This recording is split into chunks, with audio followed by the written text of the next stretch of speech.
segunda carta de Paulo aos Tessalonicenses.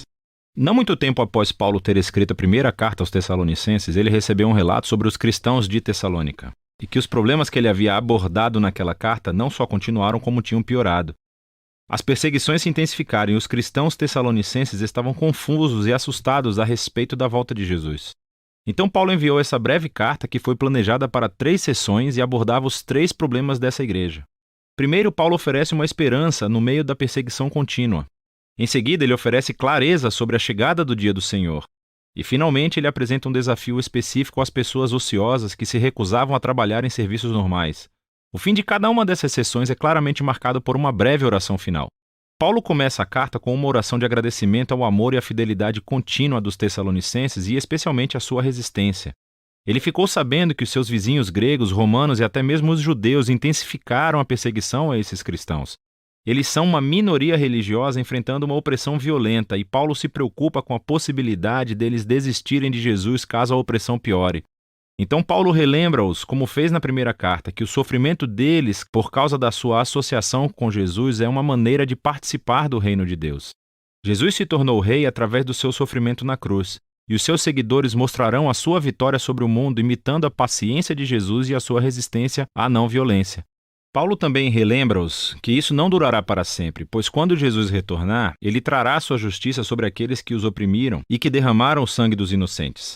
Especificamente, ele diz que a punição deles é serem banidos da presença do Senhor e da glória de seu poder. Aqui, Paulo não especula sobre o destino dos que negam a Jesus, exceto ao dizer que, ao longo de suas vidas, eles não queriam nada com Jesus e, no final das contas, eles conseguiram o que desejavam, uma distância no relacionamento com seu Criador e Rei. E, para Paulo, essa é uma tragédia final. Optar pela distância de Jesus, que é a fonte de toda vida e amor, é abraçar a própria ruína. Ele conclui esse raciocínio orando para que Deus use o sofrimento para promover uma profunda mudança de caráter dentro deles, para que assim as suas vidas tragam honra ao nome de Jesus. Em seguida, Paulo continua abordando um problema específico relacionado ao retorno de Jesus e ao dia do Senhor.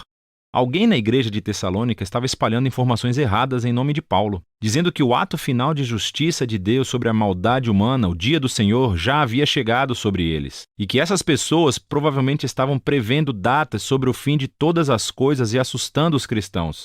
E você pode entender por quê. Devido à intensa perseguição, eles se sentiam vulneráveis quando alguém afirmava que Jesus já havia retornado como um ladrão na noite. Eles pensavam que tinham sido deixados para trás e que talvez ele tivesse abandonado os tessalonicenses em seu sofrimento. E esse tipo de conversa realmente irrita Paulo. Isso está deturpando os seus ensinos. O retorno de Jesus nunca deve inspirar medo, mas sim esperança e confiança.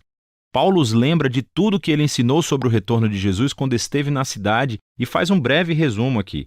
É realmente muito breve. Esse parágrafo conta com muitos enigmas e problemas de interpretação. Contudo, o que está claro é que ele cita o famoso tema dos profetas Isaías e Daniel, de que os reinos deste mundo continuarão produzindo governantes que se rebelarão contra Deus, como Nabucodonosor e o rei do norte fez no passado. Esses líderes exultavam-se à autoridade divina e, para Paulo, esses antigos reis e profecias nos davam imagens. Eles estabeleceram um padrão que ele viu se concretizar nos impérios romanos durante a sua própria vida, com Calígula e Nero, e ele previa que isso fosse se repetir. Essa história culminaria com um governante rebelde fortalecido pelo próprio mal. Alguém que causará o caos e a violência no mundo de Deus, mas não para sempre. Ao retornar, Jesus enfrentará o rebelde e todos os que praticam o mal e libertará o seu povo. Portanto, o argumento de Paulo aqui foca em não alimentar a especulação apocalíptica de futuros leitores, mas sim consolar os tessalonicenses. Ele recorda os ensinos de Jesus em Marcos capítulo 13, que dizem que os eventos antecedentes ao retorno de Jesus serão muito públicos e óbvios. Sendo assim, eles não precisam temer ou se preocupar em serem deixados para trás, mas precisam permanecer fiéis até que Jesus venha salvá-los. Então, na sua oração final, ele pede a Jesus e ao Pai que confortem e fortaleçam os tessalonicenses para que permaneçam fiéis ao caminho de Jesus, o que leva Paulo ao último tópico. É um desafio para os ociosos, o que não significa somente preguiçoso. Isso se refere às pessoas irresponsáveis e que se recusavam a trabalhar e ganhar seu sustento, resultando em vidas pessoais caóticas.